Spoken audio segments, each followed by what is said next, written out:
Jurema das Matas, de Mônica de Castro, pelo Espírito Leonel, parte 4, capítulo 15. Não havia dúvidas na cabeça de Gastão de que algo muito errado estava acontecendo em casa de Licínio. Aracela estava diferente, mais séria e calada. Ela, que sempre fora uma moça alegre, parecia haver perdido o viço da juventude e ele estava certo de que Licínio tinha alguma coisa a ver com aquilo. No entanto, não havia nada que pudesse fazer. Tentara convencer Araceli a voltar para casa, mas ela se recusara, alegando responsabilidades para com Teodoro. No íntimo de Gastão, todavia, ele sabia que aquilo não era verdade. Só lhe restavam suas orações. Homem de fé, acostumara-se a rezar por tudo, para pedir e agradecer, ou simplesmente para desafogar seu coração. E todas as noites orava para que Deus protegesse Araceli das garras de Licínio. Com o passar dos dias, Gastão acostumou-se a visitar a menina aos domingos, já que ela não aparecia mais em sua casa. Sempre que a via, ela estava com ar cansado e triste, mas não havia meios de fazê-la contar o que a afligia. Até que, enfim, Esmeraldina retornou de Salvador.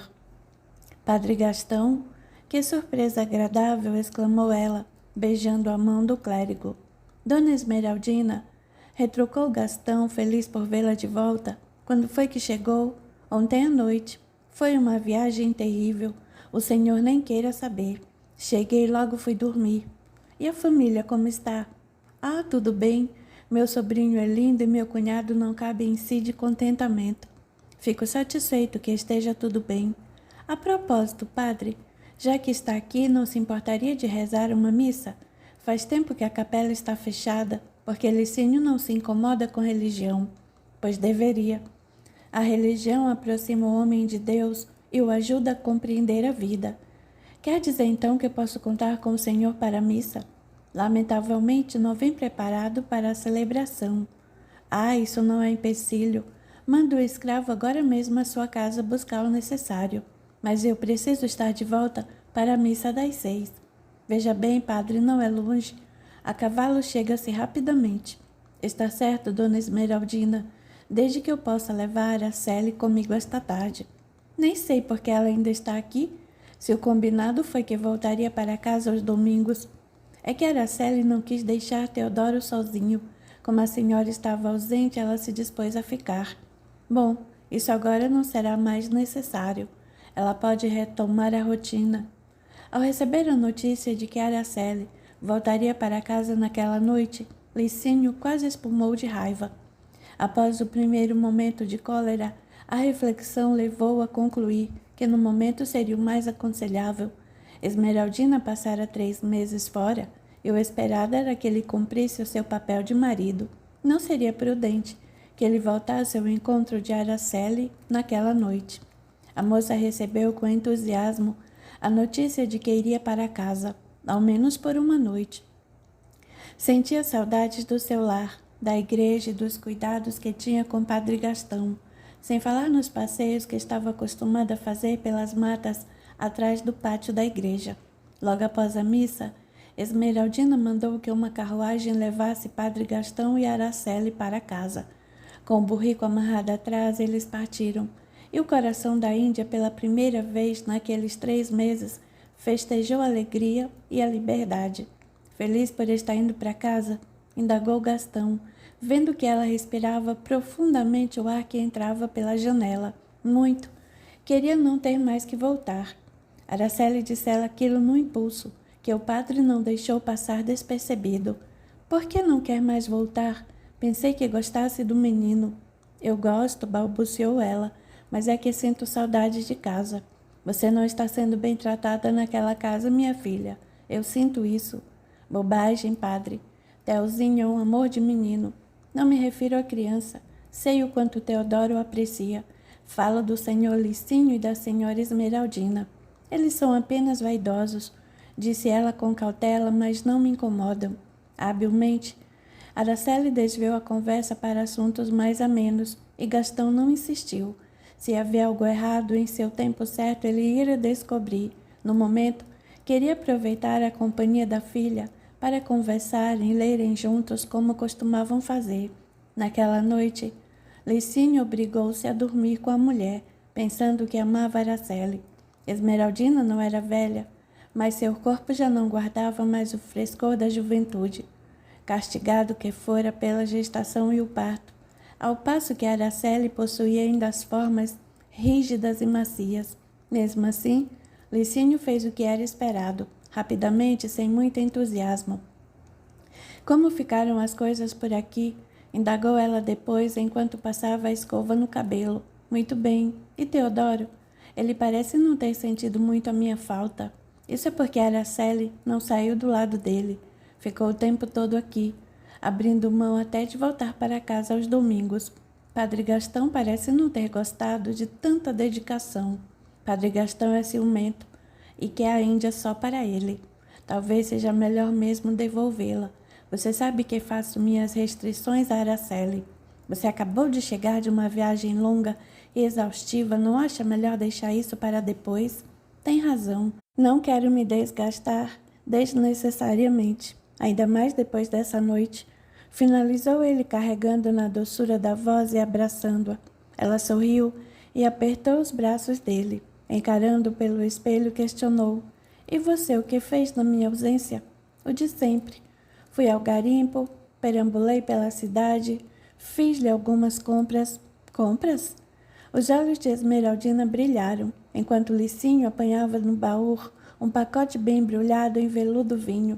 Estendeu para ela, que o apanhou e o desembrulhou avidamente. Dentro, um maravilhoso colar de ouro e rubis reluziu à luz das velas.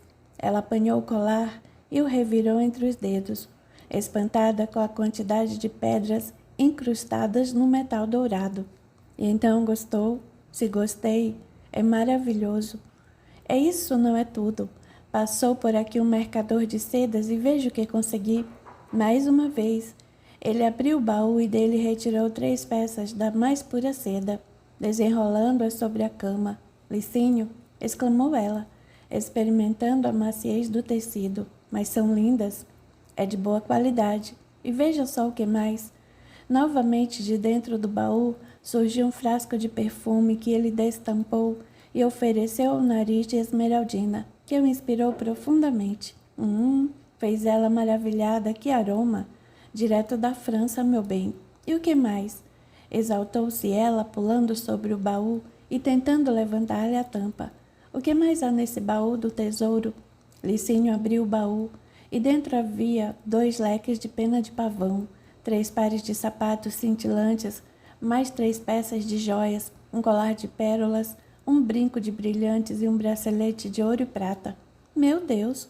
Como você conseguiu tudo isso? Somos pessoas ricas, Dina. Tudo se compra com dinheiro. Na verdade, as 3 últimas joias Licínio ganhara em apostas de dados com amigos abastados que frequentavam a mesma taverna, tendo negociado o restante com o mascate. Tudo para impressionar Esmeraldina e impedir que ela o crivasse de perguntas sobre o que fizera em sua ausência e principalmente sobre Araceli.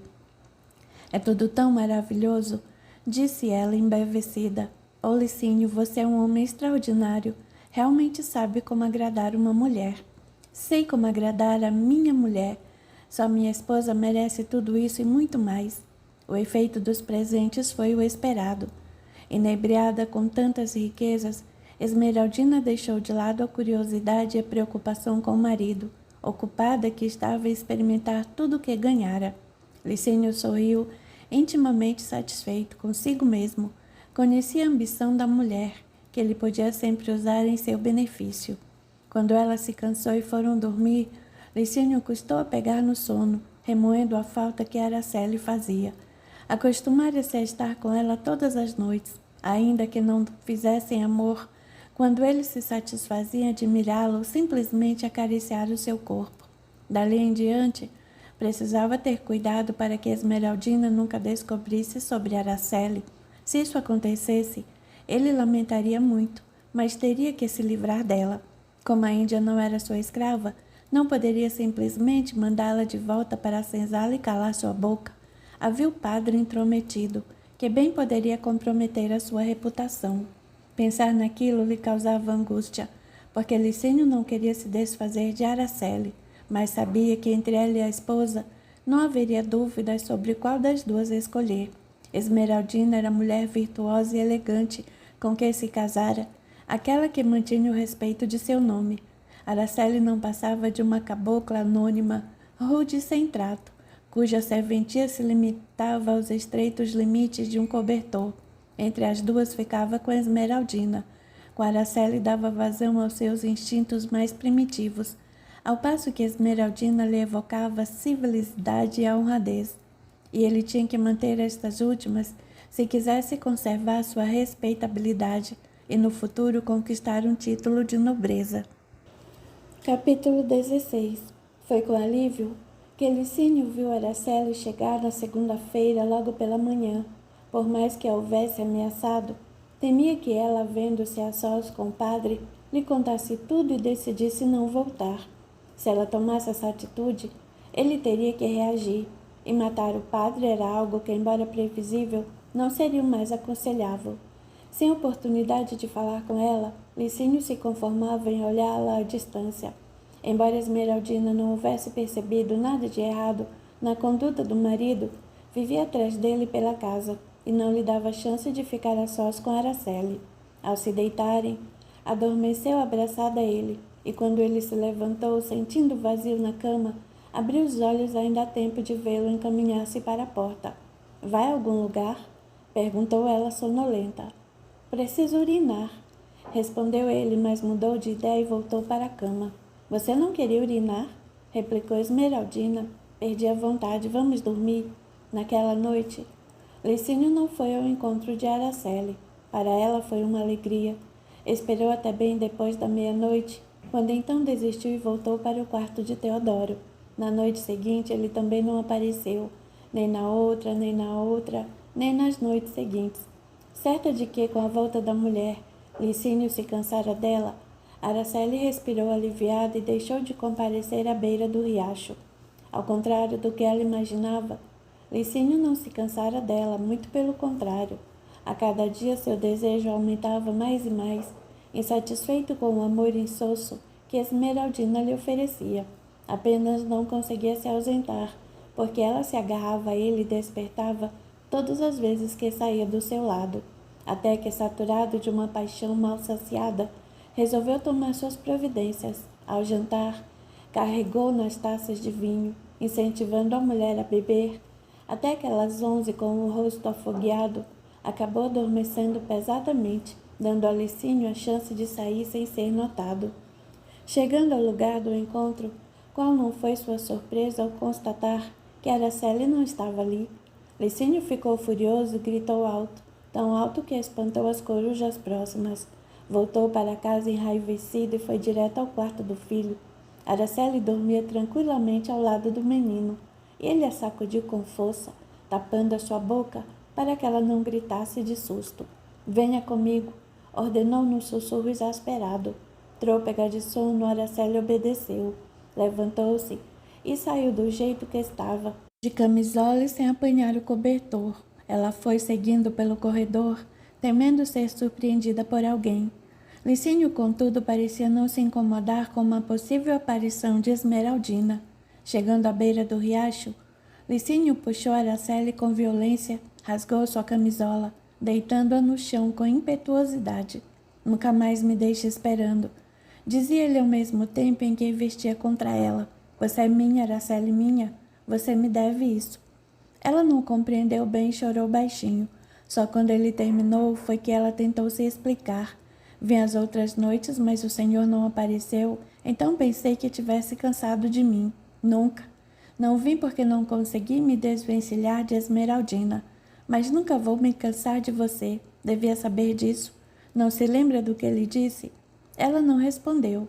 Não se recorda do que lhe mandei vir todas as noites? Pois é isso que você tem que fazer.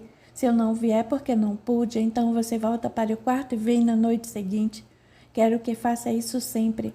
Quer eu compareça, quer não, entendeu?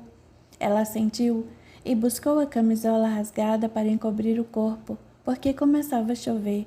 Como vou voltar para casa desse jeito? E se Dona Esmeraldina me vir, minha mulher dorme um sono pesado. Depois que eu a embebedei, foi a única maneira que encontrei de sair e vir ao seu encontro. Senhor Licinho, começou ela a dizer pausadamente, será que não é hora de pararmos de nos encontrar? Pode ficar perigoso. De jeito nenhum. Não posso prescindir de você. Se quiser, pode se sentir envaidecida, mas você me enlouquece de um jeito que nenhuma outra mulher consegue, nem Esmeraldina, nem as rameiras com que andei. Você é especial e é minha. Não sou sua. O Senhor me usa, mas eu não lhe pertenço. Engano seu. Você pertence a mim, é o meu direito fazer com você o que bem entender. Não, bradou ela de um salto. Jamais pertencerei ao Senhor nem a ninguém. Minha alma é livre, e aprisionar o meu corpo não vai me impedir de ir ao encontro dessa liberdade. O Senhor é quem está preso, na sua ignorância, na tirania e na ilusão de que é maior do que Deus. Dizendo isso, Araceli rodou nos calcanhares e correu de volta a casa, deixando Licínio espantado e sem ação. Pensou em correr atrás dela, mas seria abandonar a prudência. Já fora ao seu quarto no meio da noite. Retornar lá com a raiva que estava acabaria acordando todo mundo da casa. No dia seguinte lhe daria a lição que ela merecia. Ele mal conseguia dormir naquela noite. A todo instante acordava com as palavras de Araceli ressoando em seus ouvidos, e uma febre rancorosa foi tomando conta dele. Ao café da manhã não conseguia disfarçar a raiva. Não dizia nada, mas olhava para ela como quem está prestes a trucidar o inimigo, e tanto ódio acabou despertando a atenção de Esmeraldina. O que foi que Araceli fez? Perguntou ela. Nada, respondeu ele assustado. Por quê? Você olha para ela como se quisesse devorá-la viva? Ela lhe fez alguma coisa? Não. Maltratou Teodoro? Não. Então o que é? Nada, eu já disse. Depois que Esmeraldina o questionou, Licínio procurou disfarçar e não olhou mais para Araceli, embora seu coração saltasse do peito toda vez que ela passava. Teve que aguardar até a noite para vê-la, temendo que ela não comparecesse. Como havia feito antes, serviu uma dose excessiva de vinho à mulher, e assim que ela pegou no sono, saiu do quarto. Araceli já o aguardava, enrolada no cobertor para se proteger da chuva. Ele se aproximou e, sem dizer nada, puxou-a para cima, beijando-a com furor. Em seguida, tirou longe o cobertor e rasgou novamente a sua camisola, deitando-a sobre a areia fria. Ele estava sendo mais bruto do que o habitual, e Araceli gemeu de dor. Licínio fez com ela o que quis. Quando terminou, os olhos dela estavam secos, mas transmitiu um ódio que ele foi capaz de sentir. Você me odeia, não é? Ela não respondeu. Se pudesse, me mataria, mas sou eu quem tem esse poder. Se me matar, seu destino é a forca. E seu paizinho de saias vai ficar muito triste. Mas eu posso fazer com você o que bem entender. Ele passou as mãos em volta do pescoço de Araceli e começou a apertar. Posso acabar com você aqui mesmo agora, e nada irá me acontecer. E sabe por quê? Porque você não é nada nem ninguém. É uma caboclinha atrevida, não mais insignificante do que um inseto. E o que é que se faz com os insetos? Nós os esmagamos. Posso esmagar você sem nenhuma consequência. E então, quem é que ousa falar em liberdade? Eu sou livre para fazer com você o que bem entender, mas você não pode sequer pensar em me atacar ou agredir. Sua vida me pertence. Está em minhas mãos. Eu é que sou livre para decidir o que fazer com você. Enquanto falava, Licínio ia estrangulando aos pouquinhos, enquanto Araceli se debatia, tentando desesperadamente puxar as mãos dele de seu pescoço. O desespero dela dava-lhe um prazer mórbido, e ele continuou a apertar até que ela quase desmaiou. Quando sentiu que ela estava prestes a desfalecer, Licínio a soltou e o ar penetrou pela garganta de Araceli com a rapidez de um cometa, inflando seus pulmões como uma rajada de vento. Ela tossiu e se engasgou várias vezes, para divertimento de Licínio. Logo que ela se recuperou, excitado pela proximidade da morte de Araceli, Licínio a subjugou novamente, mas dessa vez ela lutou contra ele. Debateu-se sob seu corpo. Ela era pequena e ele facilmente a dominou. Chega, implorou ela num sussurro. Não aguento mais, porque não me matou, eu preferia morrer. Acha mesmo que eu aniquilaria o meu brinquedo favorito? Onde é que eu ia arranjar outra caboclinha apetitosa feito você? Araceli o encarou com ressentimento e rancor. Naquele momento, sentia que as palavras seriam inúteis para traduzir toda a angústia que lhe ia a alma. Simplesmente balançou a cabeça e começou a se levantar, puxando o cobertor por sobre o corpo. Já nem tinha mais o que vestir. Enrolada na coberta, o corpo todo dolorido da brutalidade da humilhação, virou as costas a Licínio, mas antes que começasse a retornar, ele a puxou pela mão, obrigando a ficar de frente para ele. Não fique triste nem com raiva, Araceli. Falou em tom mais ameno. Gosto de você, mas não posso permitir rebeldias. Perdê-la me levaria à loucura, por isso não me obrigue a livrar-me de você. Não seria bom para nenhum de nós. Ela puxou a mão com força e correu para casa, atirando-se na cama e chorando copiosamente. Teodoro ouviu seu pranto e abriu os olhos, espantada ao perceber que era ela quem chorava. Araceli? Chamou saltando para a cama dela e abraçando, sem nem perceber que ela estava nua por debaixo do cobertor. O que aconteceu, Araceli? Foi um sonho ruim. Ah, Teodoro. Abraçou-se a ele e chorou ainda mais, ouvindo a vozinha miúda do menino que repetia com amorosidade: Não chore, Araceli, eu estou aqui.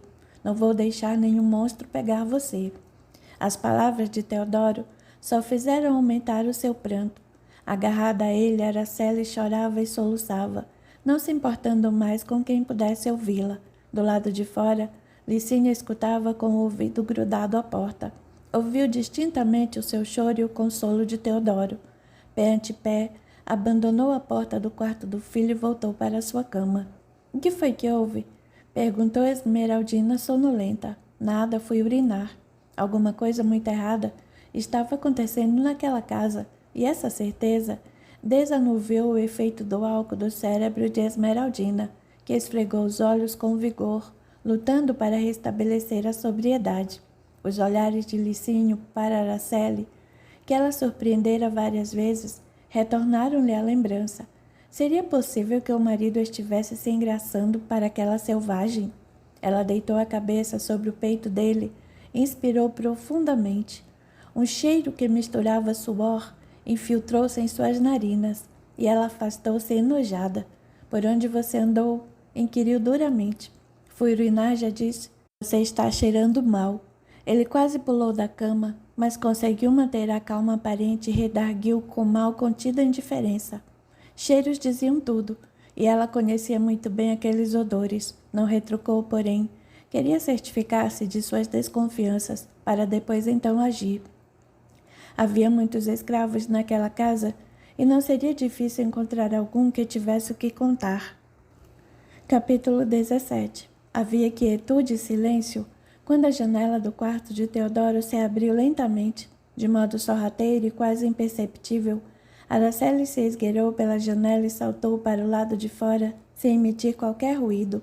Caiu e rolou para o chão, apanhando a trouxa com suas poucas roupas.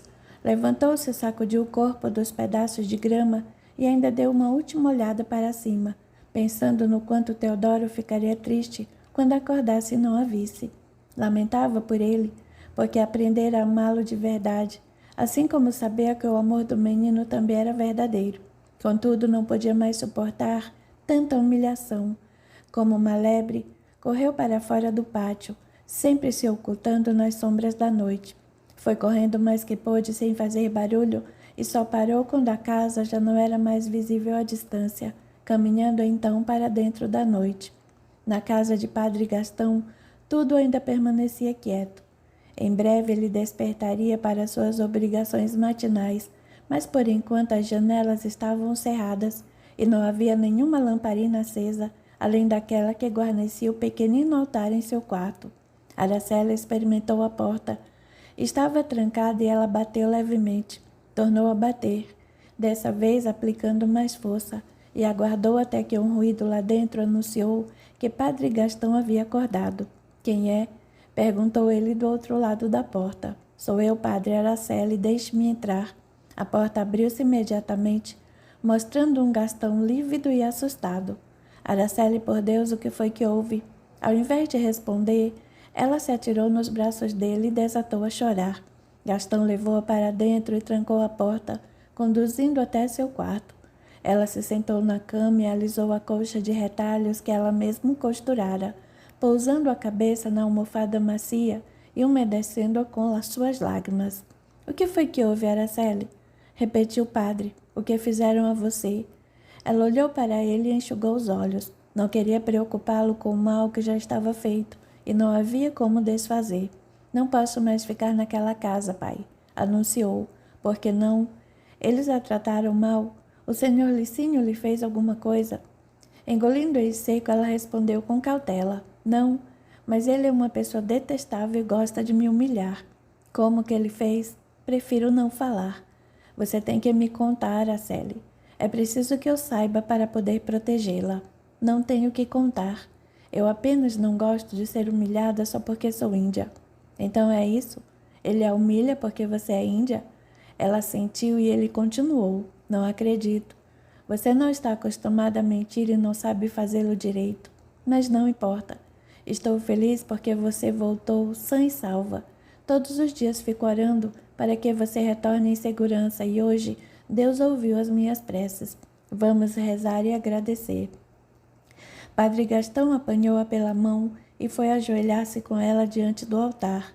Após a breve oração, a alma de Araceli se aquietou, embalada pela sensação de bem-estar que se espalhara no ambiente. Depois disso, ela se deitou em sua cama e mansamente adormeceu. Do lado de fora, um espírito espumava de ódio. Estava conseguindo ultimar a sua vingança graças à sintonia que estabelecera com Licínio e Esmeraldina. Soriano não conseguira ainda perdoar Alejandro por tê-lo entregado aos índios. Tivera a oportunidade muitos anos antes, quando fora enviado para esclarecê-lo sobre a sua morte.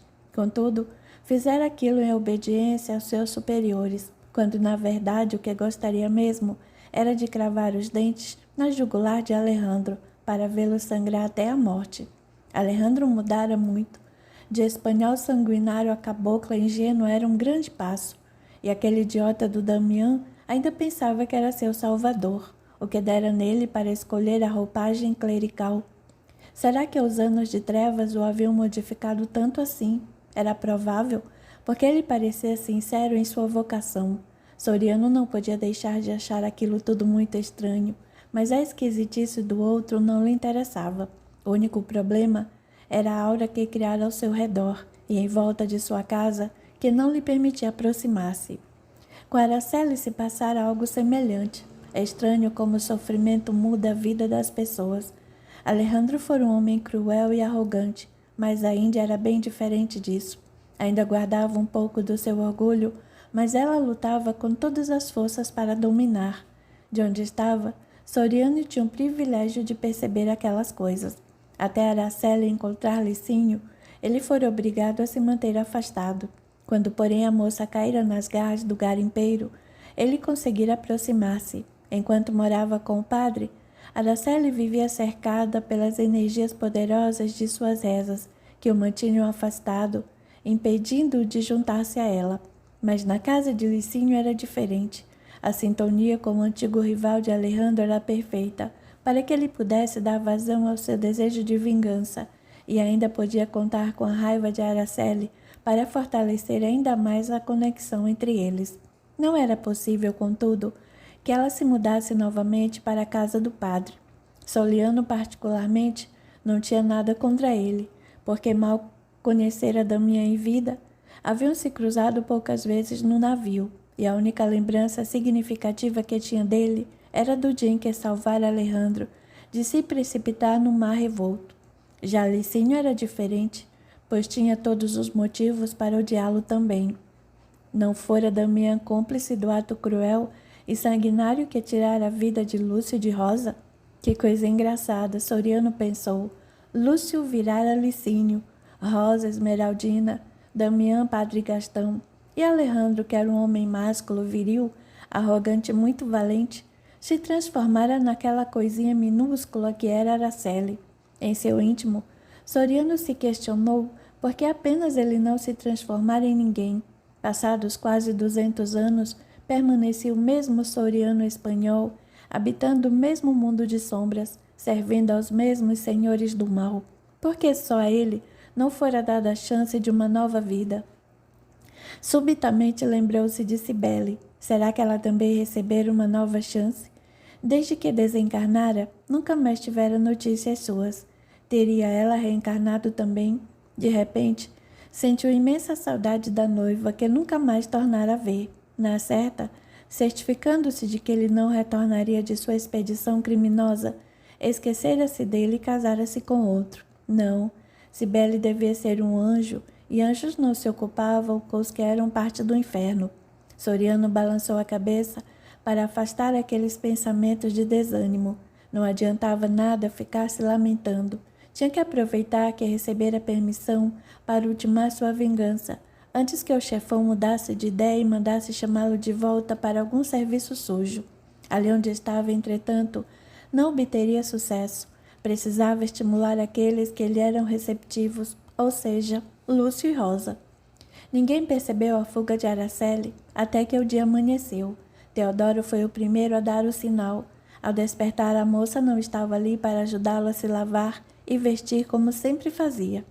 O menino se levantou assustado e, não vendo Araceli, pôs-se a chorar, atraindo a atenção de uma escrava que correu a chamar Esmeraldina. A mulher entrou no quarto correndo, seguida por Licinho, que pegou o filho no colo e tentou acalmá-lo. Araceli sumiu.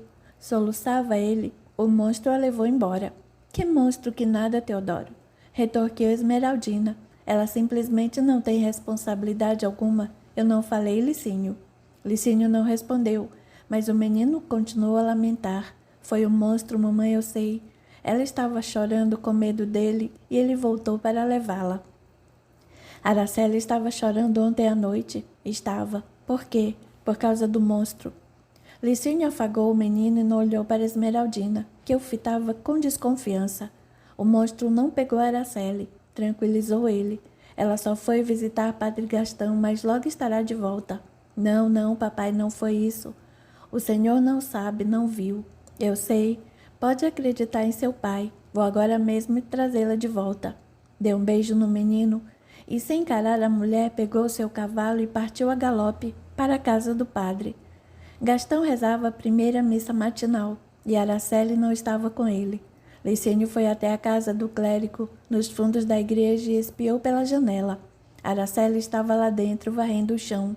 E mais do que viu, ela sentiu a presença dele e estacou assustada.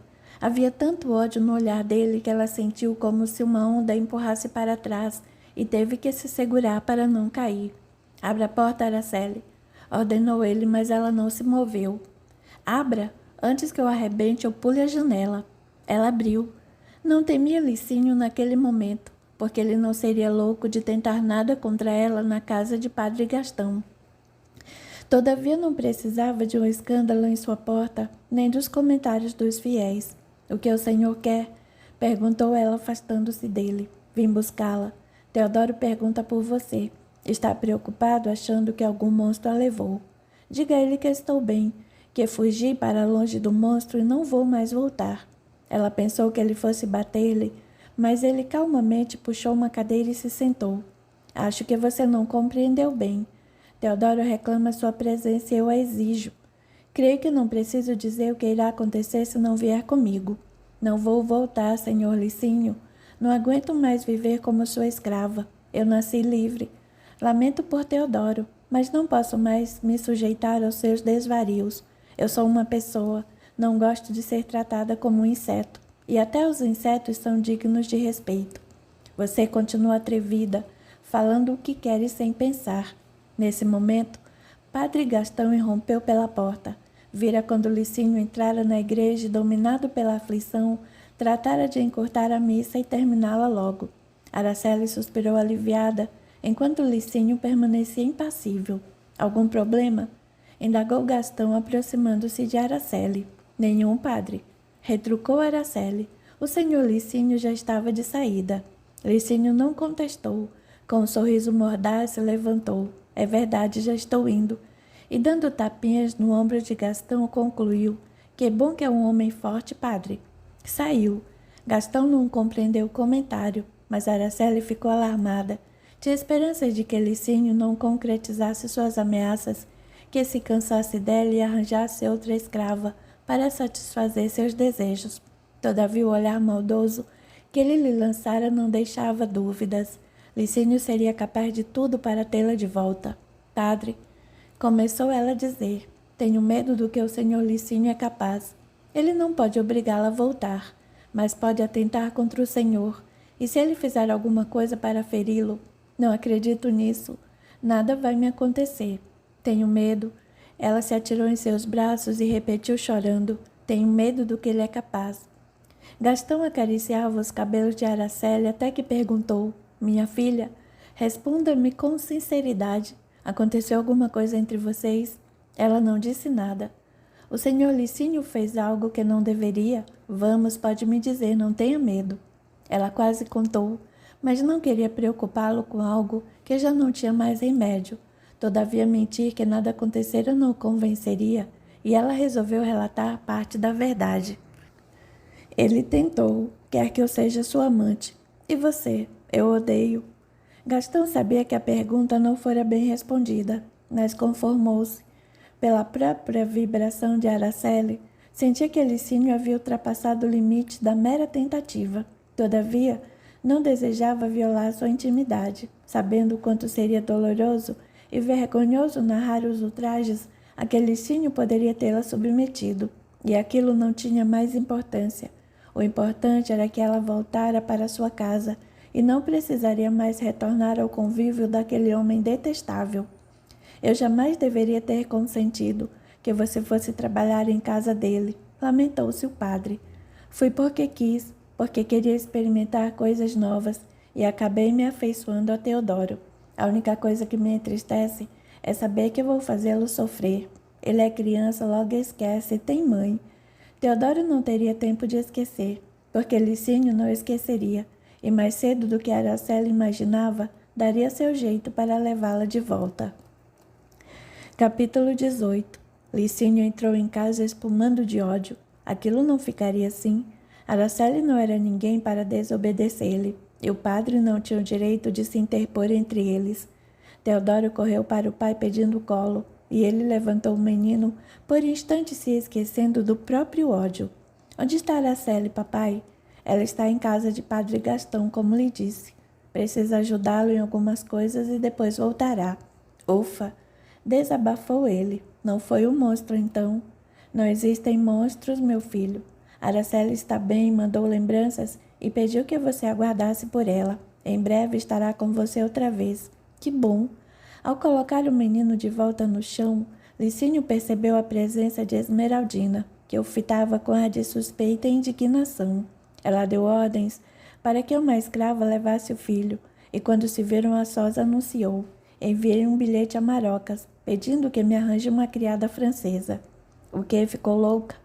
Araceli foi embora, melhor assim. Teodoro precisa de uma pessoa de classe para cuidar dele.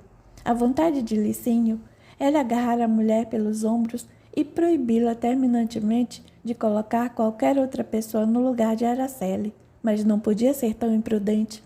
Espere apenas um pouco mais, pediu ele, afagando-lhe as mãos e fitando-a com uma ternura forçada. Por Teodoro, que gosta tanto dela, se ela não voltar até o final da semana, você pode sair em busca de sua criada francesa, e eu até ajudarei. Esmeraldina não tinha a menor vontade de consentir que aquela selvagem sem linha retornasse à sua casa, mas não queria desgostar o marido e acabou concordando, após um longo suspiro de resignação. Está bem, mas é só até o final da semana, nem um dia mais. Na segunda-feira já teria outra pessoa para o lugar de Araceli. Até segunda-feira era tempo mais do que suficiente para dar um susto na cabocla e trazê-la de volta. Licínio mandou tirar do garimpo 2 escravos de sua mais alta confiança, homens fortes, robustos e, acima de tudo, obedientes. Deu-lhes as instruções devidas, recomendando-lhes que não falhassem ou se veriam em maus lençóis. No dia seguinte, na hora do almoço, um bilhete chegou às mãos de padre Gastão. Por favor, padre, venha em meu auxílio. Meu marido está morrendo e por aqui só tem inseto que não tem respeito nenhum por nós. Não tem ninguém, padre, para lhe dar extrema-unção. É urgente. Moro na estradinha do Mato Seco, 2 curvas depois do Morro de São Sebastião. Agradecida, e que Deus lhe pague, Manuela. O sacerdote terminou de ler a mensagem, tocado pela simplicidade daquela gente que nem sabia escrever direito. Apanhou suas coisas e imediatamente pôs-se a caminho, montando em seu burrico. Já estava no portão quando Araceli vinha chegando, descalça, a saia dobrada servindo de cesta para as goiabas que colhera na mata. Onde vai, padre? Ministrar uma extrema-unção. Não me demoro. Vou fazer doce de goiaba para quando o senhor chegar. Ele riu, pôs o burrinho em movimento, seguindo devagar pela rua.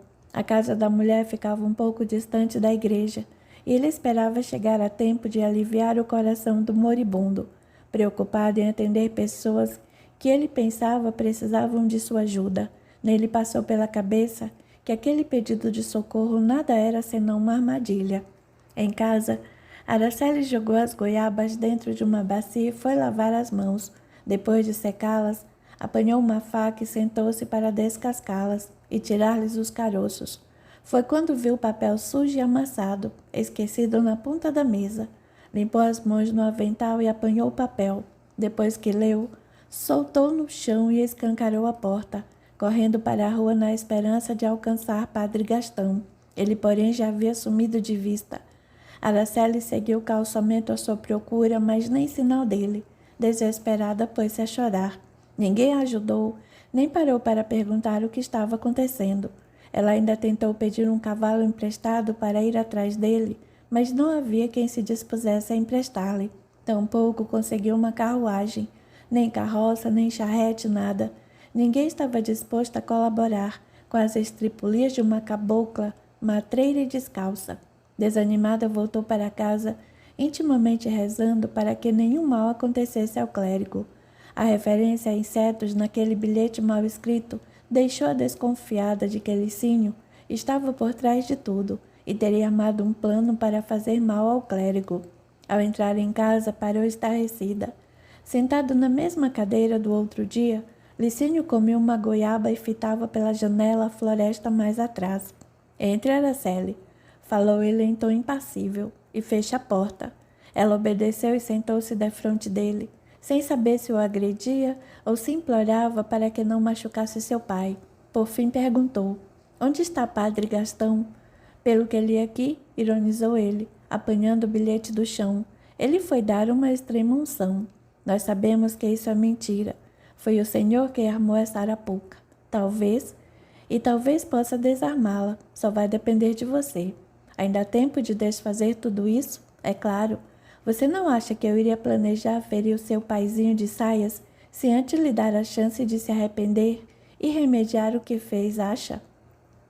Por Deus, senhor Licínio, o senhor não pode ser assim tão insensível. Deixe-nos em paz. Eu não sou ninguém e o senhor é rico. Pode ter a mulher que quiser.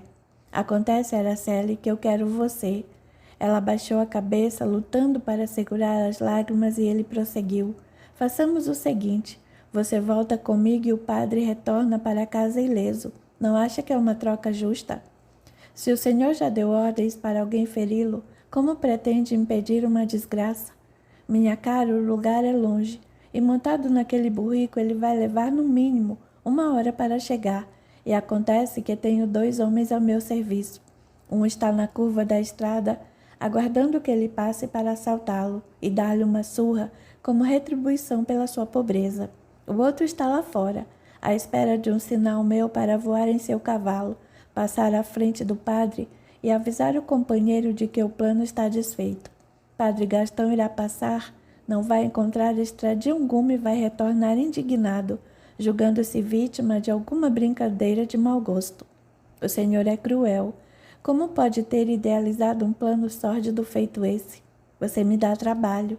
Tive que ficar plantado aqui esperando você sair para o mato e deixar o padre sozinho para então mandar o rapaz entregar o bilhete. Foi cansativo, mas valeu a pena, sabe? Por você sou capaz de tudo, menos de sacrificar o meu filho e o meu casamento, é claro. E então o que me diz? Volta comigo ou prefere cuidar das feridas de Padre Gastão? Ela engoliu em seco e não respondeu. Acho bom pensar depressa. O tempo está passando e pode ser que meu homem se atrase para salvá-lo. E só Deus sabe o quanto um padre, já de certa idade, pode resistir. Por favor, não me obrigue a voltar para aquela casa. Oh, mas não a estou obrigando. Você volta se quiser. Mas depois não lamente as consequências quando vir o estrago na cara do padre, ou seu corpo num caixão. Araceli sentiu um calafrio só de pensar em seu pai morto. Licínio, contudo, não tinha mais paciência de esperar que ela se decidisse e arrematou. Muito bem, a escolha é sua. Disse isso e saiu. Nem bem cruzou o portal e Araceli já estava atrás dele, gritando em desespero. Espere, não faça isso. Eu vou com o senhor, mas por favor não deixe que façam mal ao padre Gastão. Impeça seus homens de feri-lo, eu imploro. Agora não sei se dá mais tempo. Você demorou muito a se decidir. Não, faço qualquer coisa para salvar padre Gastão. Deito-me com o senhor aqui agora, mas o senhor tem que salvá-lo. Licínio deixou escapar o sarcástico riso da vitória. Deu um assobio curto e logo o escravo apareceu. Pode ir, Rufino, o plano está desfeito, depressa. Não quero que nada aconteça ao padre. O homem saiu desabalado e Licínio se virou para Araceli.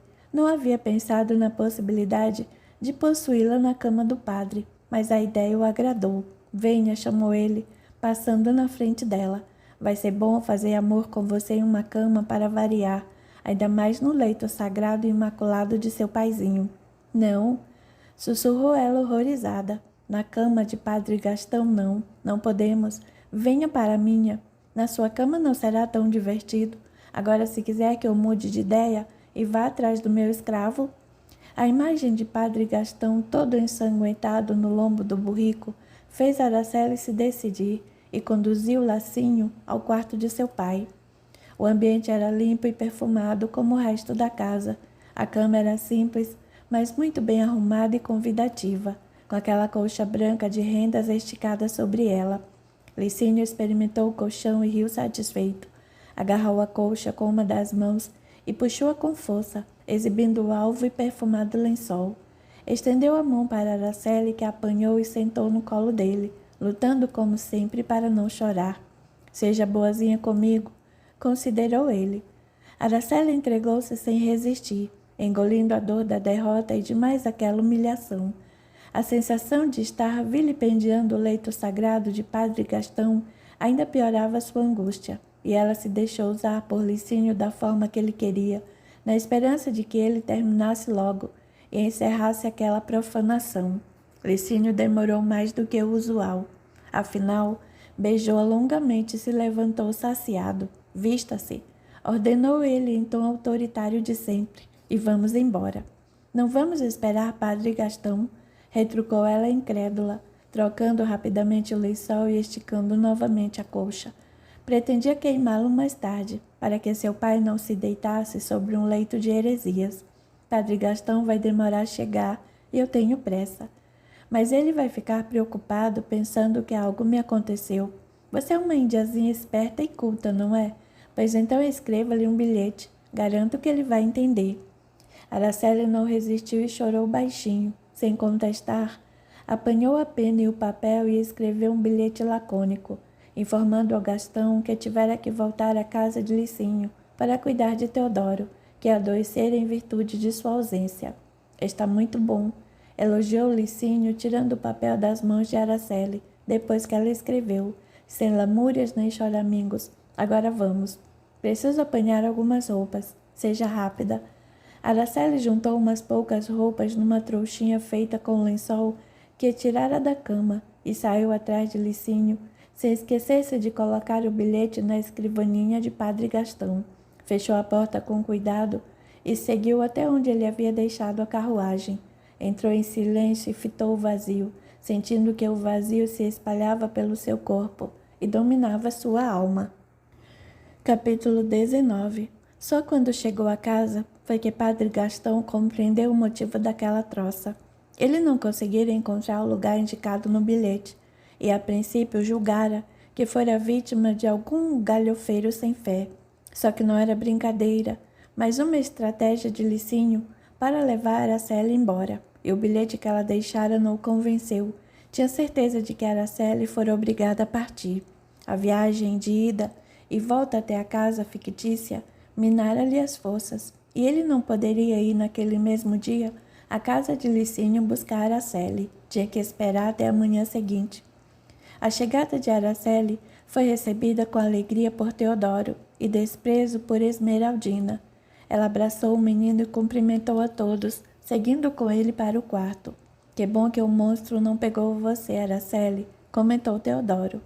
Ela sorriu e o abraçou, imaginando que fora um monstro que a trouxera de volta e jamais a deixaria partir. Padre Gastão foi vê-la logo cedo. Araceli o abraçou de um jeito comedido, felicitando-se interiormente por ver que ele não sofrera nenhum arranhão. O que deu em você para partir sem me avisar, minha filha? Indagou ele assim que se viu a sós com ela, caminhando pelo quintal do casarão. Não viu meu bilhete? Vi, no entanto. Teodoro não me parece doente. Por que continua a mentir para mim? Não quero mentir para o senhor, sussurrou ela, olhando ao redor e constatando que Licínio estava a uma das janelas, vigiando todos os seus movimentos. Só queria que estivesse bem.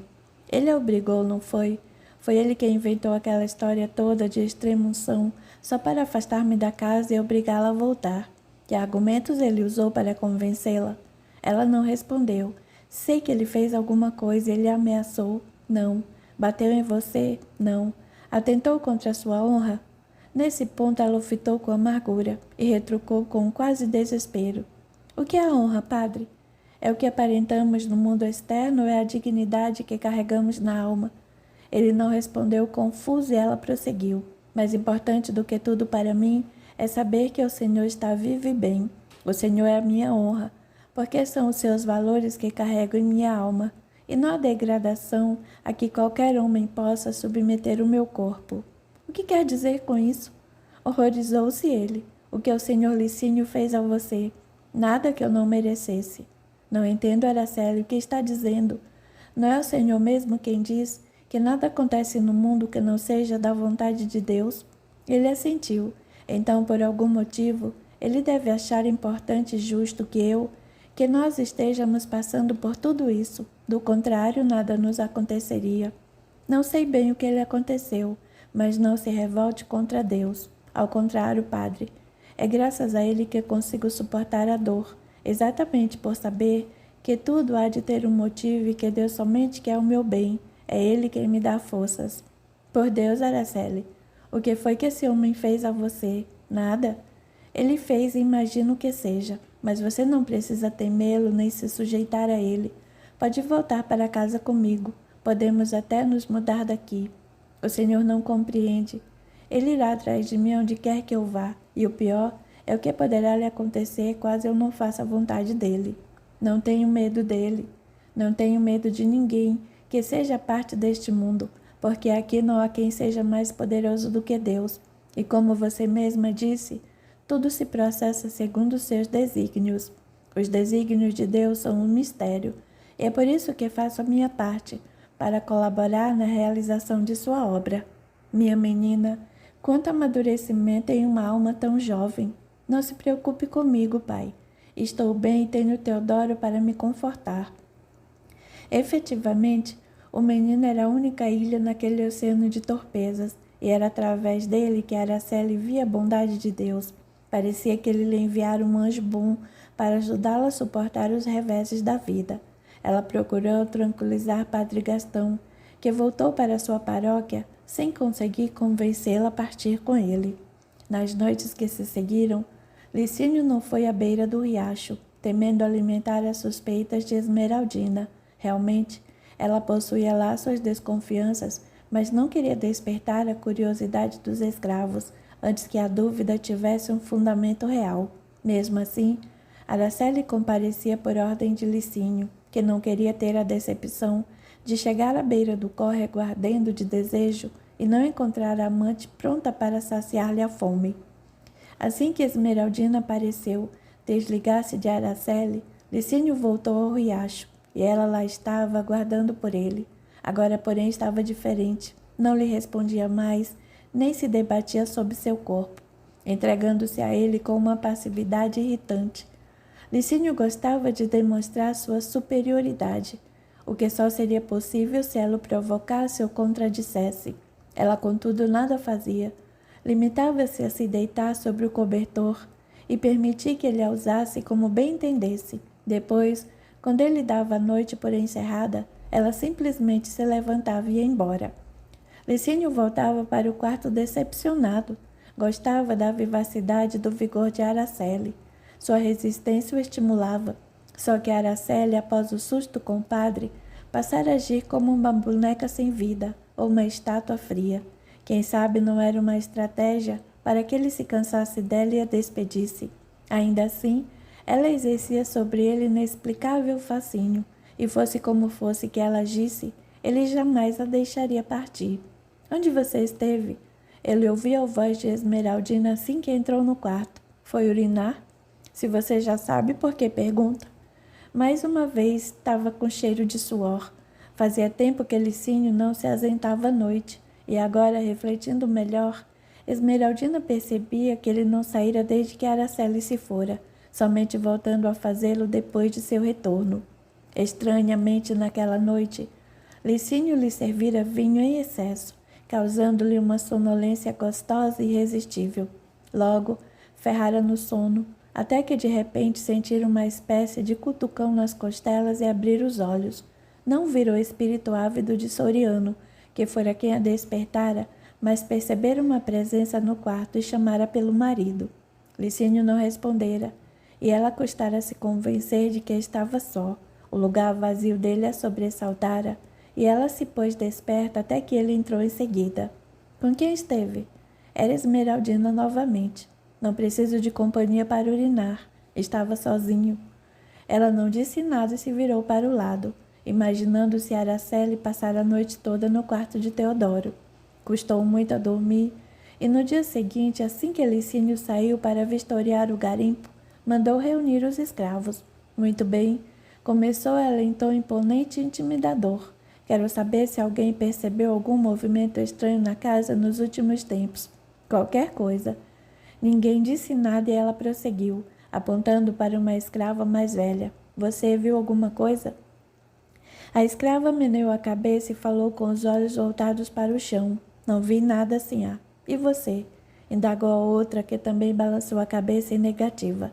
Será possível que ninguém percebeu nada estranho ultimamente, nem quando estive fora? Uma escrava novinha e magricela deu um passo à frente e anunciou. Aconteceu uma coisa, sinhá.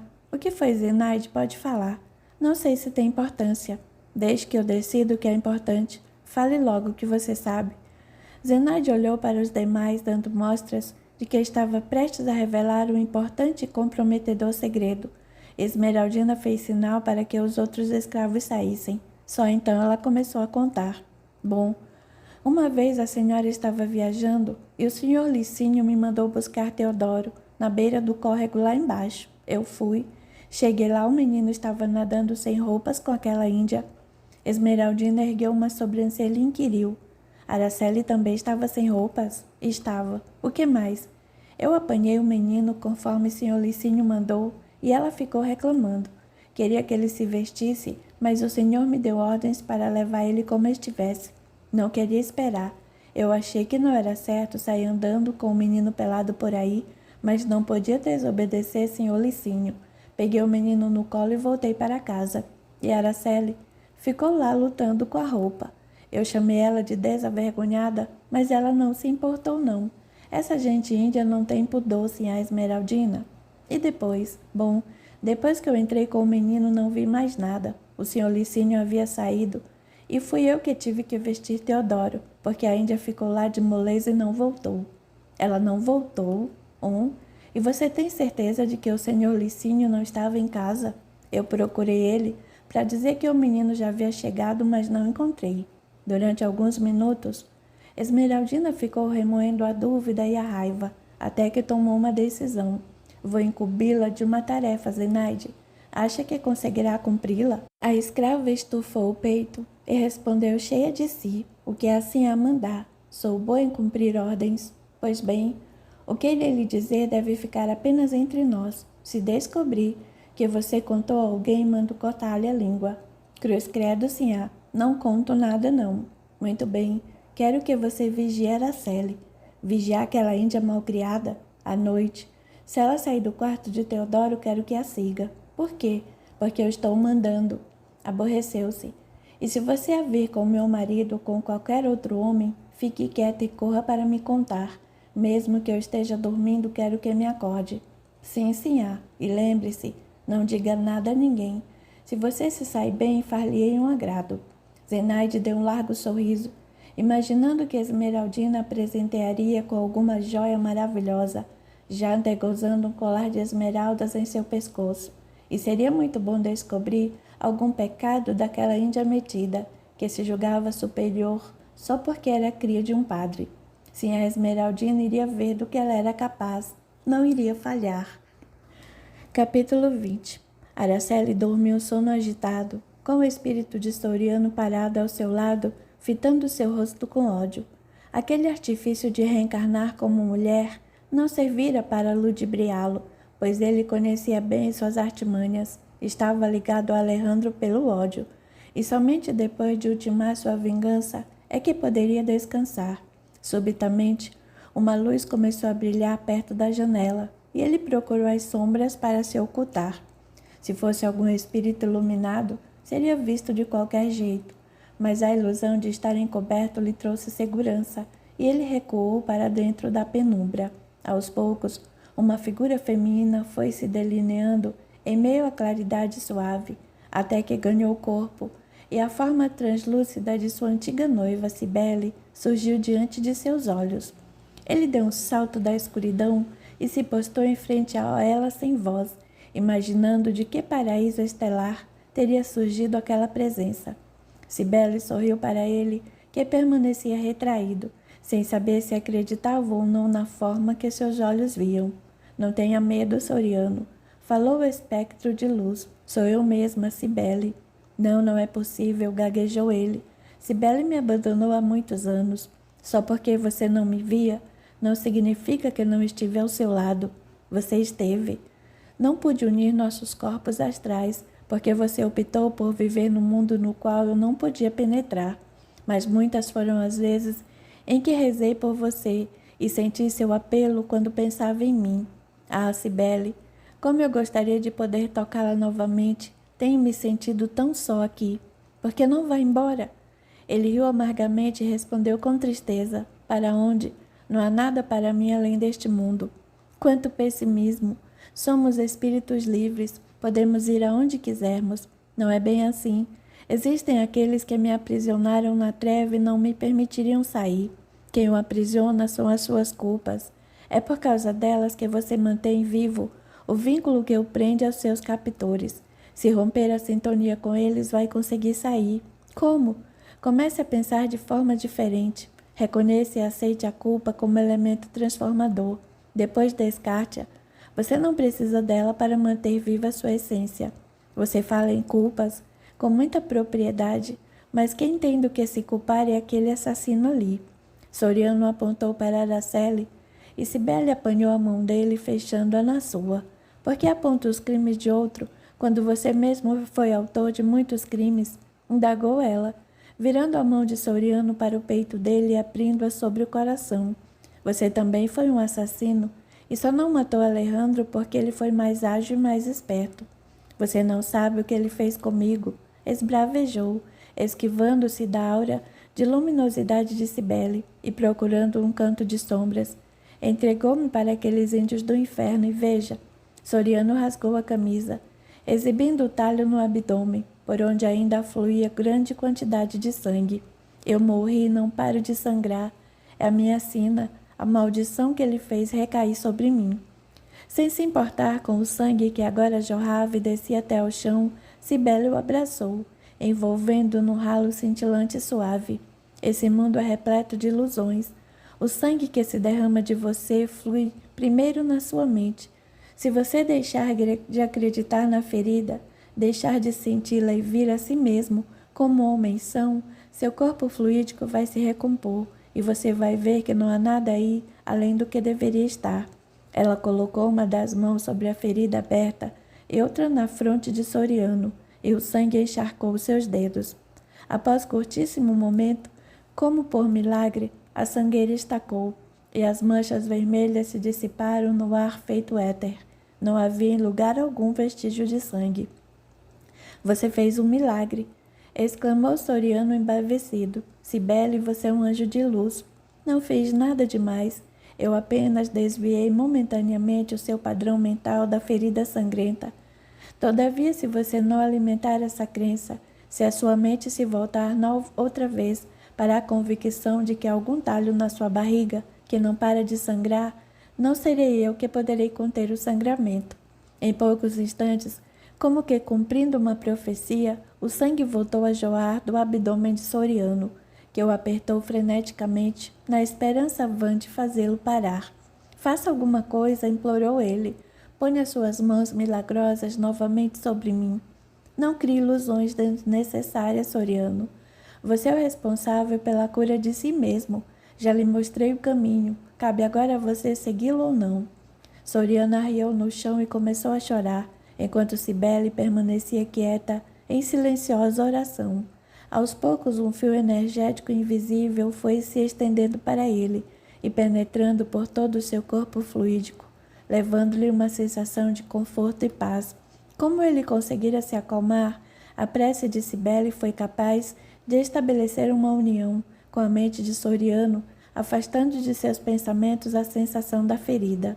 O sangue parou de jorrar, e embora o talho permanecesse aberto no mesmo lugar, apenas um filete avermelhado percorria-lhe a extensão. Cibele estendeu a mão e alisou os cabelos de Soriano, que levantou os olhos e a encarou com gratidão. Leve-me daqui, Cibele, pediu ele, não aguento mais. Para vir comigo basta querer. Ele apanhou a mão dela, mas assim que se levantou, colocou-se de frente ao leito de Araceli, e o antigo ódio ressurgiu com toda a intensidade. É ela? Perguntou, indicando Araceli. Vai prosseguir com sua vida? Se eu for embora, perderei o contato com ela? Certamente. Ele soltou a mão de Cibele e se aproximou da cama. Não posso permitir que ela viva uma vida de felicidade, enquanto eu me martirizo neste inferno. Disse o bem Soriano. É você quem se martiriza. Ninguém está lhe impondo o sofrimento.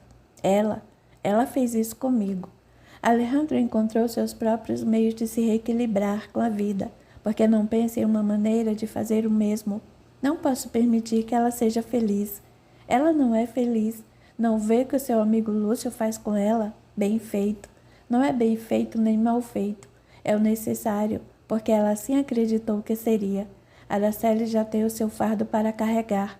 Será que precisa de você para se debruçar sobre ele e acrescentar-lhe mais peso? Soriano se voltou e fitou Cibele nos olhos, sentindo o quanto ainda amava. O amor, contudo, não era mais poderoso do que o ódio que alimentava por Alejandro. O que deseja, Cibele? Perguntou ele com voz sofrida. Não desejo propriamente nada. Pensei apenas que poderia despertar em você a compreensão da vida e a vontade de se modificar. Eu gostaria, mas não saio do lado desse assassino enquanto não conseguir me vingar. Posso saber como seria essa vingança? Araceli tem que morrer. Do lado de cá eu vou providenciar a sua derrota definitiva. Alejandro já esteve do lado de cá e você nada pôde contra ele. Ao contrário, foi o encarregado de seu esclarecimento a respeito da morte de seu corpo físico. Por que acha que agora que Alejandro se modificou e se transformou em Araceli, muito mais amadurecida, confiante e digna, você vai conseguir o seu intento? Eu tenho que tentar. Se não conseguir aprisioná-la, ao menos a terei feito sofrer e morrer. Morrer não é a pior coisa que pode acontecer a alguém em vida. Ao contrário, a morte é a chave da prisão. Só quando morremos nos libertamos das ilusões deste mundo e começamos a vislumbrar o caminho da verdade. Você fala muito bonito, Cibele, mas isso não é para mim. Vou conseguir matar Araceli e você vai ver. Você não tem esse poder, mas conheço quem tem e tudo vou fazer para inspirá-lo. Ou você vai tentar me impedir? Não posso, não da maneira como pensa. E de que maneira seria? Eu vou retornar, Soriano. Como assim retornar? Vou reencarnar. Você vai voltar para lá? Ele apontou para o quarto e continuou sonhador. Como eu gostaria de estar no seu lugar. Você pode não estar no meu lugar, mas comigo. Como?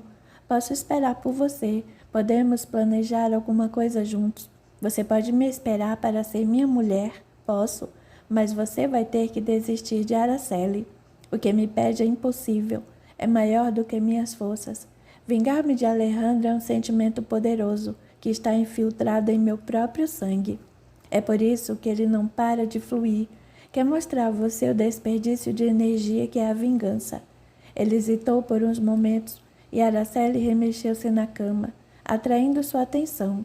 Soriano permaneceu alguns minutos explorando o sono dela, para ver se teria acesso ao seu corpo fluídico, mas ele estava adormecido junto com o físico e protegido por uma espécie de cerca energética que impedia sua aproximação.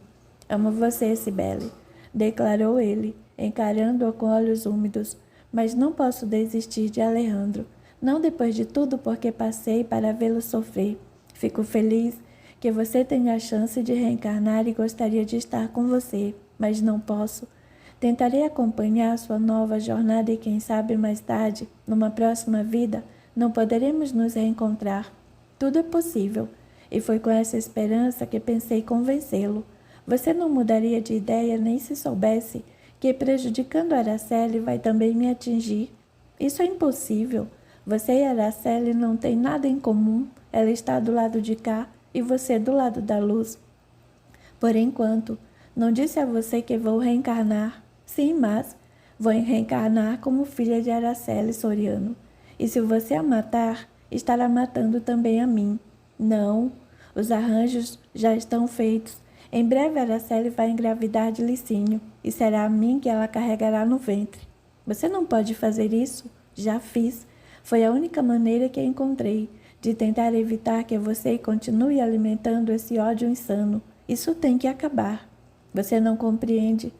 Licínio não vai deixar Araceli viver se souber que ela espera um filho seu, pois então tente impedi-lo. Com a mesma força que você busca matar Araceli, lute pela minha vida. É a sua chance de se reencontrar com Deus. Mas você disse que podia me esperar. E foi por isso que Araceli não engravidou ainda, porque eu tinha que falar com você primeiro e lhe dar essa chance, mas você não aceitou. Espere, posso mudar de ideia. E se eu reconsiderar? Quero que você me espere. Vou voltar com você e vamos reencarnar juntos. Por favor, não cometa essa loucura de reencarnar como filha de Araceli. Suas palavras não são sinceras, Soriano. Posso ler em sua mente os sinais da mentira. Assim que eu desistir, você vai retomar os seus planos de vingança e se esquecer do compromisso que assumiu comigo. Soriano silenciou. Ela tinha razão. Não estava sendo sincero nem conseguiria mudar de atitude tão rapidamente. O que ele pretendia, na verdade, era demover Cibele daquela ideia tenebrosa, porque não poderia prejudicar Araceli se isso afetasse também sua amada. Sinto muito.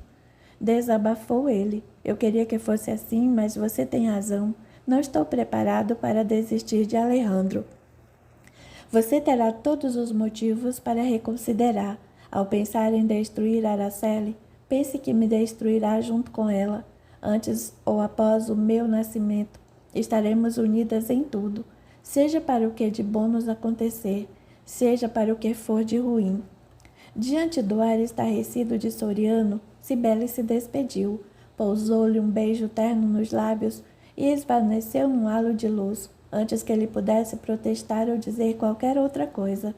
Mesmo após sua saída, sentia-se envolvido em doce perfume, que refrescava o seu coração e desanuviava sua mente, dando-lhe a oportunidade de raciocinar sem a trava da vingança. Ele achava que o ódio por Alejandro era maior do que o amor que sentia por Cibele, mas ela conseguira plantar a dúvida em seu coração. Realmente, era mais fácil vingar-se do desafeto, sabendo que a amada estava em segurança e muito bem protegida. Todavia, como atentar contra a vida do outro e ao mesmo tempo aniquilar a única mulher que amava e que defenderia com a própria vida? Seria ele capaz de tirar a vida de alguém assim? A resposta mais provável era que não.